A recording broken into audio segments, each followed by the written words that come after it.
અને સેવાનું ફળ સોલા વિદ્યાપીઠ, ભાગવત વિદ્યાપીઠ અમદાવાદ એમાં બહુ સેવા કરી. એનું ફળ આપણને ગ્રંથ સ્વરૂપે પડ્યું છે. શિવ પુરાણ કહે કે રુદ્રાક્ષ ધારણ કરવો જોઈએ, ભસ્મ ધારણ કરવું જોઈએ. અને રુદ્રાક્ષ તો બધાએ પહેરાય. દાદાએ જે વાત કરીને, દેવી ભાગવતમાં પણ રુદ્રાક્ષનો મહિમા છે. દેવી ભાગવતમાં એમ લખ્યું કે એક ગધેડો એ રેગિસ્તાનમાં ભાર વાહનનું કાર્ય કરતો હતો, ભાર ખેંચતો હતો. પણ ગધેડાને પાણીની અકાળ પડવાથી એ ગધેડો ભાર ખેંચતો ખેંચતો જગ્યા ઉપર મરી ગયો. અને મરી ગયો એટલે યમ લેવા આવ્યા તો યમરાજાની સામે શિવના ગણો આવ્યા અને યમરાજાને કીધું છોડી દો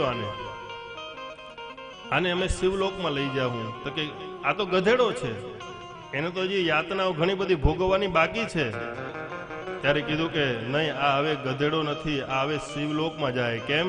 તો કે જ્યાં એ મર્યો છે ને એ જમીનની હાથ 10 ફૂટ નીચે એક રુદ્રાક્ષ છે, એટલે હવે શિવલોકમાં જાય. દેવી ભાગવત તમે ખોલીને વાંચી શકો. હું જે દાદાની દયાથી પ્રમાણ સાથે જ વાત કરીએ કે આ કથા ક્યાં લખી છે. દેવી ભાગવતમાં 12મા સ્કંદમાં આ કથા આવે છે. દેવી ભાગવત પણ 12મા સ્કંદમાં શિવ નામનો મહિમા, ગાયત્રીનો મહિમા, રુદ્રાક્ષનો મહિમા, ભસ્મનો મહિમા એમાં લખ્યું છે. તો મને તો એમ લાગે કે સારા બધા શાસ્ત્રનો સાર છે ને એ ભસ્મ જ છે, રુદ્રાક્ષ છે. રુદ્રાક્ષ ધારણ કરવો જોઈએ બધાએ. રુદ્રાક્ષ અહીંયા શિવ પુરાણમાં 14 મુખી રુદ્રાક્ષનું વર્ણન છે કે 14 મુખી રુદ્રાક્ષ હોય છે. 1 મુખી રુદ્રાક્ષ, 2 મુખી, એનો બહુ વિસ્તાર છે. પણ મારે કથા આગળ વિદ્યેશ્વર સંહિતા ભગવાનના ચરણોમાં આપણે અર્પણ કરીએ. 12 જોતે રુદ્રાક્ષ 14 મુખી રુદ્રાક્ષનું વર્ણન છે, એના મંત્ર છે.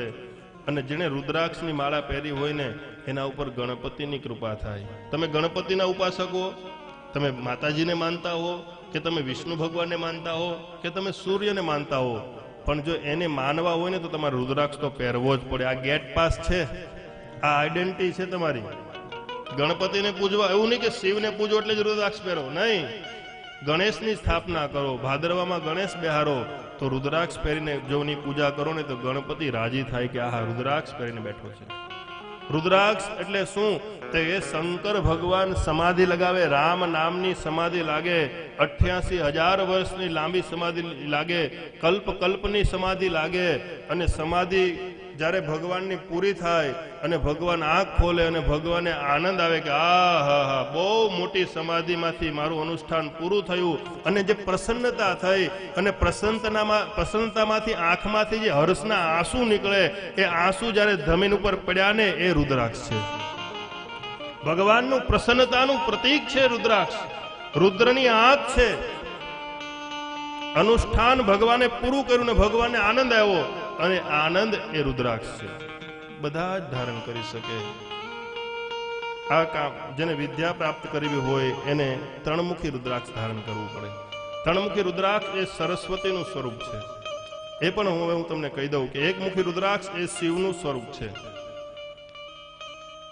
2 મુખી રુદ્રાક્ષ એ શિવ પાર્વતીનું સ્વરૂપ છે. 3 મુખી રુદ્રાક્ષ એ સરસ્વતી માતાનું સ્વરૂપ છે. એટલે વિદ્યાર્થીઓને 3 મુખી રુદ્રાક્ષ ધારણ કરવો જોઈએ.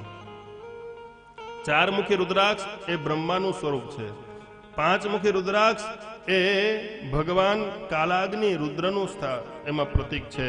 અને 6 મુખી રુદ્રાક્ષ એ ભગવાન કાર્તિકે અયપ્પા સ્વામીનું, મુરુગન સ્વામીનું સ્વરૂપ છે. અને 7 મુખી રુદ્રાક્ષ એ કામદેવનું સ્વરૂપ છે, કામવર્ધક છે. ઇન્દ્રિય સુખભોગ ઉપભોગનો સ્વરૂપ 7 મુખી રુદ્રાક્ષ છે. 8 મુખી રુદ્રાક્ષ ભૈરવનું સ્વરૂપ છે. ભૈરવ સાધના કરવી હોય, શિવ સાધના કરવી હોય. 10 મુખી રુદ્રાક્ષ એ વિષ્ણુ ભગવાનનું સ્વરૂપ છે. વિષ્ણુ ભગવાન છે રુદ્રાક્ષ, 10 મુખી રુદ્રાક્ષ. 11 મુખી રુદ્રાક્ષ એ રુદ્રનો અવતાર છે, રુદ્ર એને ગણવો જોઈએ. 12 મુખી રુદ્રાક્ષ એ ભગવાન સૂર્યનું પ્રતીક છે.